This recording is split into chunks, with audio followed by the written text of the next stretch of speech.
जय शीतला माता की। मऊ जनपद के समस्त धर्मावलंबी जातकों को नमस्कार। हम यहाँ पे बुधवार कल 25 जून के पंचांग पे चर्चा करेंगे।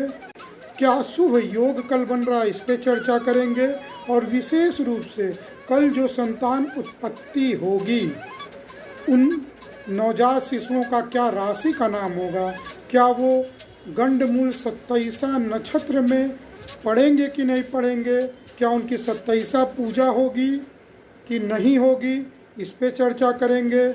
मांगलिक हैं कि नहीं उन पे चर्चा करेंगे, और काल सर्प योग से ग्रसित हैं कि नहीं इन पे चर्चा करेंगे। तो यह वीडियो आप उन नवीन जातकों को अवश्य भेज दीजिए जिनकी कल संतान उत्पत्ति होनी है या भविष्य में उनकी संतान उत्पत्ति होने वाली है। तो वो घर बैठे ही हमारी इस वीडियो को देख के जिस दिन संतान उत्पत्ति होगी उस दिन उन बच्चों का गुण धर्म राशि का नाम सब जान जाएंगे, और जो अशुभता होगी उससे भी निवारण पाने का विषय जान जाएंगे, और हमसे यदि संपर्क करेंगे तो वो आगे और लाभ प्राप्त कर लेंगे। और यह वीडियो मेरे उन जातकों के लिए भी है जो उनकी मैंने कुंडली बनाई है। कुंडली में मैं कुंडली अच्छे से, जो चौकोर बॉक्स होता है जिसमें ग्रहों की स्थिति और अंक लिखे होते हैं, लग्न कुंडली, चंद्र कुंडली, इसी प्रकार 16 प्रकार की कुंडली होती है, उसको हम भली प्रकार समझाते हैं। और फिर जिस ग्रह की महादशा, अंतरदशा, प्रत्यंदशा, सूक्ष्म दशा चलती है ये भी हम समझाए हुए हैं। परंतु जब वो काम करने जा रहे हैं तो किस मुहूर्त में क्या काम करें उनको इस वीडियो से ही जानकारी मिलती है कि अगर वो क्या काम कर रहे हैं तो वो किस मुहूर्त में क्या काम करें और किस काम से बचे। तो ये तीनों का क्रम, यानी कुंडली में ग्रहों की स्थिति, किस ग्रह का कौन सा काम कर रहे हैं, कुंडली में महादशा की स्थिति, किस महादशा में क्या करना है और क्या चीज़ से बचना है, ये हम बता चुके हैं। और मुहूर्त हम यहीं से अपने जातकों को बताते हैं कि क्या करें क्या नहीं करें, तो आप यहाँ से ये लाभ पा सकते हैं। तो आप समझ गए, ये नवीन जातकों के लिए भी ये वीडियो उपयुक्त है और हमारे पुरातन जातकों के लिए भी उपयुक्त है कि यहाँ से आप जान जाएंगे कि आप किस मुहूर्त में क्या करें और क्या नहीं करें। मूल रूप से तो मैंने बचने का उपाय बताया ही है, परंतु समय के साथ, परिस्थिति के साथ आप कौन से कार्य अपनी कुंडली की शुभता के साथ कर सकते हैं यहाँ आप जान जाएंगे। तो आइए आरंभ करते हैं। कल बुधवार 25 जून सन 2025 आषाढ़ मास का अमावस्या तिथि उदया रूप से आरंभ है। जैसे कि आज मंगलवार 24 तारीख है, आज संध्या 6:04 से ही अमावस्या आरंभ है, पर उदया तिथि से कल अमावस्या रहेगी जो संध्या 4:01 तक रहेगी। तदुपरांत शुक्ल पक्ष की एकम तिथि आषाढ़ मास की लग जाएगी। कल सूर्य उदय 5:10 पे होगा, वह सूर्यास्त 6:44 पे होगा। ये सूर्य उदय और सूर्यास्त का समय आपको पूजा पे बैठने के लिए बताया जाता है, शंखनाद करने के लिए बताया जाता है, दीप प्रज्वलित करने के लिए, और जो है वो घंटी बजाने के लिए, आरती करने के लिए, मंगल गीत गाने के लिए बताया जाता है। तो इस समय अवधि पे आप ये शुभ कर्म करेंगे तो आपको आपके इष्ट देवता, संध्या को करेंगे तो लक्ष्मी जी की प्राप्ति अवश्य होगी। अब कल मृगशिरा नक्षत्र है जो 11:08 पे प्रातः ही समाप्त हो जाएगा। तदुपरांत आंद्रा नक्षत्र लग जाएगी। तो मृगशिरा नक्षत्र पे अभी हम चर्चा करेंगे, परंतु कल उत्तर दिशा की दिशाशूल है, अर्थात उत्तर दिशा में कोई शुभ यात्रा हम ऐसी नहीं करेंगे जिसमें हम संध्या तक घर वापस न लौट के आ सके। और कल 12 बजे से 1:30 बजे तक राहु काल रहेगा। अर्थात इस अवधि में आप कोई शुभ कार्य आरंभ नहीं करेंगे, पूर्व से ही आरंभ किए हुए हैं तो वो करते रहेंगे। ठीक, इस अवधि या तो बाद में करेंगे। तो ये हम जान गए। अब कल अमावस्या तिथि है, इसके साथ बुधवार को अमावस्या पड़ रहा है, तो ये सामान्य वर्ग के लिए, एक छोटे प्रजा के लिए भी और जो है आम नागरिक के लिए या छोटे अर्थ पे काम करने वाले के लिए भी यह अमावस्या सुखदायक रहती है, क्योंकि सौम्य तिथि को पड़ रही है। और कल सूर्योदय से 11:08 तक, जब तक मृगशिरा नक्षत्र रहेगा तब तक स्वार्थ सिद्धि योग है। यानी कि आप इसमें सामान्य रूप से, जिसमें अग्नि प्रज्वलित नहीं करनी है, ऐसे शुभ काम कर सकते हैं। जैसे विवाह में अग्नि प्रज्वलित होती है तो विवाह नहीं कर सकते हैं, कोई हवन या यज्ञ नहीं कर सकते हैं, परंतु किसी भी प्रकार की पूजा पाठ, सत्यनारायण जी की कथा करना, कोई विशेष पूजा करना, कोई शुभ कार्य आरंभ करना, कोई मकान ले रहे हैं तो उसके लिए बयाना देना, या फिर ज़मीन ले रहे हैं तो बयाना देना, या चाबी लेना, या ज़मीन की रजिस्ट्री कराना, या ज़मीन बेचना, कर्ज लेना, कर्ज देना, ठीक, सगाई करना, और भी कोई छोटे बड़े शुभ काम कल प्रातः सूर्योदय से 11:08 तक आप कर सकते हैं। ये आप जान गए। चलो अब आते हैं हम कल मृगशिरा नक्षत्र पे। तो मृगशिरा नक्षत्र का पहले मतलब हो जाए तो कल जो नवजात शिशु उत्पन्न होंगे, यानी कि आज मंगलवार 24 तारीख है, मैंने इससे पहले कल की वीडियो में बताया हुआ है। 12:25 आज दोपहर जो बीत चुका है, इस समय तक जन्म लेने वाले संतानों के शुभता राशि के नाम पे, तदुपरांत आज ही यानी मंगलवार से कल बुधवार तक मृगशिरा नक्षत्र होगा। तो मृगशिरा नक्षत्र पे अभी हम चर्चा करेंगे, परंतु मृगशिरा नक्षत्र का पहले अर्थ जान जाए। मृगशिरा, मृग मने हिरण, शिरा यानी सिर का भाग, ऊपरी भाग, यानी हिरण के समान मुख वाला, ये हो गया मृगशिरा का छत्र। अर्थ, मृगशिरा का स्वामी, इस नक्षत्र का स्वामी मंगल ग्रह है। मंगल का संबंध देह में ऊर्जा से है, बल से है, रक्त में RBC यानी रेड ब्लड कार्पसेल्स, लाल रक्त कणिकाओं से है, यानी शरीर में हीमोग्लोबिन से है, आयरन से है, लोहे से है। समझ गए बात को? चलिए, तो ये मंगल हो गए। अब मृगशिरा नक्षत्र के दो चरण मेरी वीडियो जो लगातार चढ़े देखेंगे वो नक्षत्र का भी मतलब समझेंगे। कल ही के वीडियो में मैंने अभी नक्षत्र चरण सब बतलाए हैं। तो 2 चरण जो है, 4 चरण में मृगशिरा नक्षत्र यानी 4 भागों में 2 भाग जो है वो वृषभ राशि के अंतर्गत है, जिसके स्वामी शुक्र होंगे, और 2 चरण जो है वो मिथुन राशि के अंतर्गत है, उसके स्वामी बुध होंगे। ठीक, मृगशिरा नक्षत्र। अब मृगशिरा नक्षत्र के जातक बहुत ही ऊर्जावान होते हैं, उनके देह में ऊर्जा फूटती रहती है, वो लगातार परिश्रम करते रह सकते हैं। सामान्य रूप से हंसमुख स्वभाव के होते हैं, मिलनसार होते हैं, ऊर्जा वाले, बल वाले, खेल संबंधित काम करने में प्रवीण होते हैं, अग्रसर होकर भाग लेते हैं। ठीक, अब जैसे दूसरे शुरू के 2 चरण में जन्म है तो शुक्र का योग आ गया, तो कामुक भी होंगे, श्रृंगार प्रियता भी होगी, आभूषण प्रियता भी होगी, इत्र सेंट के शौकीन होंगे, रति सुख के प्रियता कामुक होंगे, रखेंगे। और दूसरे 2 चरण यानी कि बुध जिसका स्वामी है मिथुन राशि में आ गए तो वाक्पटु होंगे, कागज के, बोलने के और अपनी पर्सनालिटी से काम बनाने के बहुत ही अच्छे माहिर होंगे। ऐसे व्यक्ति कागजों का काम करे, टीचिंग का काम करे, विचार देने का काम करे तो बहुत ही उपयुक्त होते हैं।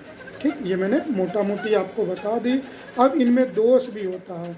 मृगशिरा नक्षत्र के व्यक्ति का विवाह संबंध संभालना पड़ता है, थोड़ा ऊंच नीच ज़्यादा हो जाती है, तो ये सतर्क रहें, थोड़ा आगे बढ़ के अपने विवाह संबंध को संभालने की कोशिश रखा करें और शक को यथार्थ में रखें, कल्पना में न रखें। शक संदेह करें तो कल्पना में मत रखें, यथार्थ में उसको देखें समझें, सही हो तो कार्रवाई करें, परंतु एक सीमा पर। चलिए, ये मैंने आपको बता दिया। अब मृगशिरा नक्षत्र का प्रथम चरण जो है 8वां नवांश है, तो 7 ही ग्रह हैं, 2 तो छाया ग्रह हैं। 8वां नवांश सूर्य के सिंह नवांश में पड़ेगा, जो कि आज मंगलवार को दोपहर 12:25 और 48 उपरांत 49वें सेकंड से आरंभ होगा और संध्या 6:06 और 33 सेकंड तक रहेगा। आज मंगलवार को बता रहा हूँ क्योंकि ऊपर आप लेख बुधवार का देखेंगे, 25 तारीख का देखेंगे, और ये 24 तारीख से आरंभ है, 25 तारीख तक जाएगी।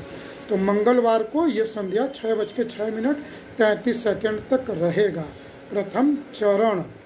ठीक, इसमें राशि का नाम वो पर ओ की मात्रा, ए की मात्रा, वे से राशि का नाम रहेगा और यह जो है वो वृषभ राशि के अंतर्गत होगी। राशि स्वामी शुक्र ग्रह, राशि रत्न हीरा, उपरत्न ओपल। ठीक, अब ये सिंह नवांश में है, तो पहले तो मंगल का ये नक्षत्र स्वामी, मंगल के गुण मैंने बता दिया। उसके बाद शुक्र के गुण, वृषभ राशि मैंने बतला दिया। अब मंगल के गुण, सूर्य के गुण, तो सूर्य के गुण स्वाभिमानी होंगे और स्वाभिमान अभिमान में यदि संस्कारों द्वारा अंतर नहीं करवाया गया हो तो अहंकारी भी हो जाएंगे, और अहंकार जब हो जाएगा तो क्रोधी भी हो जाएंगे, क्रोधी जब होंगे तो झगड़ैल भी हो जाएंगे, और झगड़ैल भी जब होंगे तो अपना काम बिगाड़ने वाले होंगे। तो संस्कारों की शुभता दें, और ये अवगुण स्वाभिमानी तक अच्छा है, उसके बाद अभिमानी से बुरा दिशा बन जाता है, तो अभिमानी न हो। कॉन्फिडेंस बहुत अच्छा होता है, तो देखिएगा जो सेल्फ कॉन्फिडेंस है वो बहुत अच्छी चीज़ है, पर ओवर कॉन्फिडेंस अच्छी चीज़ नहीं है। तो ये बारीक अंतर होता है, ये अंतर जरूर गार्जियन अपनी संतान में जरूर ये अंतर बताएं, समझाएं। समझ गए? अब जिद्दी भी हो सकते हैं, तो जिद तो करनी ही नहीं चाहिए। जिद समझने की विषय वस्तु है, जिद स्वयं से करने की विषय वस्तु है, जो मैंने समझा है, दूसरों से करने की विषय वस्तु नहीं है। जब आप स्वयं से जिद करते हैं, जब आप ठान लेते हैं तो जीत जाते हैं, पर दूसरों से जिद करते हैं तो रिश्ते छूट जाते हैं, ज़्यादातर ऐसा होता है। तो इसकी सीमा रखें, क्रिएटिव भी होते हैं। तो ये हो गए मैंने प्रथम चरण के गुण।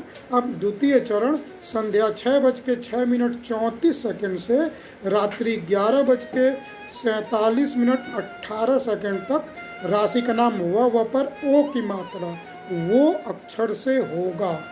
ठीक, अब ये द्वितीय चरण के गुण, द्वितीय चरण के गुण के बाद मैं आपको मांगलिक संबंध में बात करूंगा कि मांगलिक संबंध में और मृगशिरा नक्षत्र गंडमूल नक्षत्र है कि नहीं, उस पर भी मैं चर्चा करूंगा। पर ये द्वितीय चरण पहले समाप्त कर दें। द्वितीय चरण ये 9वां नवांश है और ये बुध की कन्या राशि में नवांश है, तो बुध का नवांश प्राप्त हुआ। तो नक्षत्र स्वामी मंगल, राशि स्वामी शुक्र और नवांश स्वामी बुध। अब बुध के गुण क्या बढ़ेंगे? वाक पटुता बढ़ जाएंगे और भावनाओं को पहले ही वो समझ जाएगा सामने वालों की बात करते ही। ऐसे व्यक्ति मनोविज्ञान विषय को पढ़ें तो ज़्यादा प्रवीण हो जाएंगे, यदि ग्रह बुध जो है कुंडली में शुभ बैठा हो तो ही। ठीक, और ये व्यक्ति विनोद प्रिय भी होंगे और व्यंग प्रिय भी होंगे। ठीक, ऐसे व्यक्ति कागजों का, स्टेशनरी का, लेखन का, पढ़ाने का कार्य करे तो बहुत अच्छा रहता है। बहुत तार्किक होते हैं, गणित विषय, तर्क विषय, दर्शन विषय बहुत ही अच्छा होता है इनका। ये हो गया द्वितीय चरण। अब जिनका जन्म 11:37:18 तक हुआ है रात्रि को, आज मंगलवार 24 जून की रात्रि को, वो सभी चंद्र कुंडली से मांगलिक होंगे। ठीक, इस समय के बाद जो भी जन्म लेगा वो चंद्र कुंडली से मांगलिक नहीं होगा, और लग्न कुंडली से जन्म के समय के हिसाब से मांगलिक है कि नहीं वो निकलता है, परंतु चंद्र कुंडली से 11:37:18 तक जो भी जन्म होगा आज मंगलवार की रात को, वो सभी मांगलिक होंगे, ये बता दिया। और मृगशिरा नक्षत्र गंडमूल 27 नक्षत्र नहीं है, तो कोई भी जातक जो जन्म लेंगे उनका जन्म गंडमूल 27 नक्षत्र में नहीं होगा, ये आप जान गए। चलिए अब आगे, अब आइए तृतीय चरण पे। अब यहाँ से मिथुन राशि आरंभ होगी, वृषभ राशि समाप्त हो जाएगी। 11:37:19 से मिथुन राशि आरंभ, और कोई जातक चंद्र मांगलिक नहीं होगा। ठीक, कल प्रातः 5:28:03 तक तृतीय चरण। राशि का नाम क पर आ की मात्रा का अक्षर से होगा। यह जो है वह तुला नवांश में पड़ेगा, जो कि शुक्र का नवांश है। तो शुक्र का नवांश होना, तो यहाँ पे अब नक्षत्र स्वामी मंगल, राशि स्वामी बुध हो गया, पहले शुक्र था बुध हो गया, तो क्या मिथुन राशि हो गई, पर नवांश स्वामी शुक्र हो गया। तो शुक्र के गुण भी मैंने बता दिए, बुध के गुण अभी मैंने ऊपर बताए हैं। तो वही इसमें एक बात और जोड़ लीजिए कि ये सोशलिस्ट होंगे, समाज सेवी होंगे, समाज में घूमना फिरना, दर्शन करना, व्यवहार कुशलता थोड़ी बढ़ जाएगी, ये आप हो गया। अब चतुर्थ चरण। चतुर्थ चरण कल 5:28:04 से दोपहर 11:08:48 तक होंगे। ठीक, और ये चतुर्थ चरण में राशि का नाम क पर बड़ी की मात्रा की अक्षर से होगी। अब यह जो है वो मंगल के वृश्चिक नवांश में होगा, तो राशि स्वामी भी मंगल और नवांश स्वामी भी मंगल, और जो नक्षत्र स्वामी मंगल और नवांश स्वामी मंगल, राशि स्वामी बुध है। तो बुध और मंगल कुंडली में शुभ होंगे, तो बोलने में भी प्रवीण और बल प्रयोग करने में भी प्रवीण ऐसे जातक होते हैं। न उनको बातों से हराया जा सकता है, न शारीरिक जोर से हराया जा सकता है। तो ये झगड़ा करने में भी आप इनको हरा नहीं पाएंगे, चाहे वाणी से चाहे देह से। ऐसे व्यक्ति कुशाग्र होते हैं, बल प्रयोग करने में भी माहिर होते हैं, पुरुषार्थ करके बात करके अपना काम बनाना जानते हैं। कागज के भी जानकार होंगे, वाणी के भी जानकार होंगे, पढ़ाने में भी, खेलने में भी ऐसे व्यक्ति प्रभावी होते हैं। तो ये मैंने चारों चरणों पे बता दिया। अब काल सर्प योग की बात, तो ये जितना मैंने बताया है ये सभी काल सर्प योग से पूर्ण रूप से ग्रसित होंगे। सभी जातक काल सर्प योग से ग्रसित होंगे जो चारों चरणों में जन्म होगा उनका। तो यह पूरी तरह जान गए।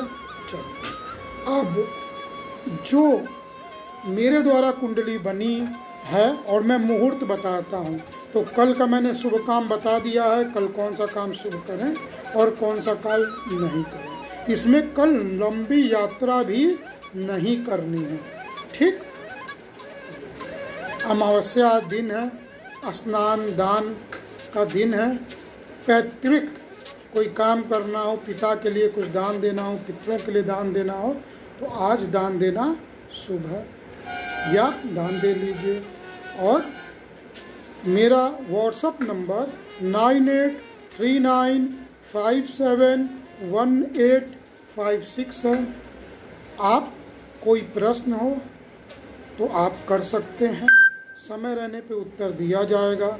सशुल्क, बहुत न्यूनतम शुल्क पे आपके प्रश्नों के उत्तर दिए जाते हैं, जिसको आपको लिखवाया भी जाता है कि आप लिखित उत्तर ले लीजिए, और कहीं भी क्रॉस एग्जामिन अपने ब्राह्मणों द्वारा या भविष्य में कोई ब्राह्मण से संपर्क हो तो आप उसको प्रमाणित रूप से जचवा सकें।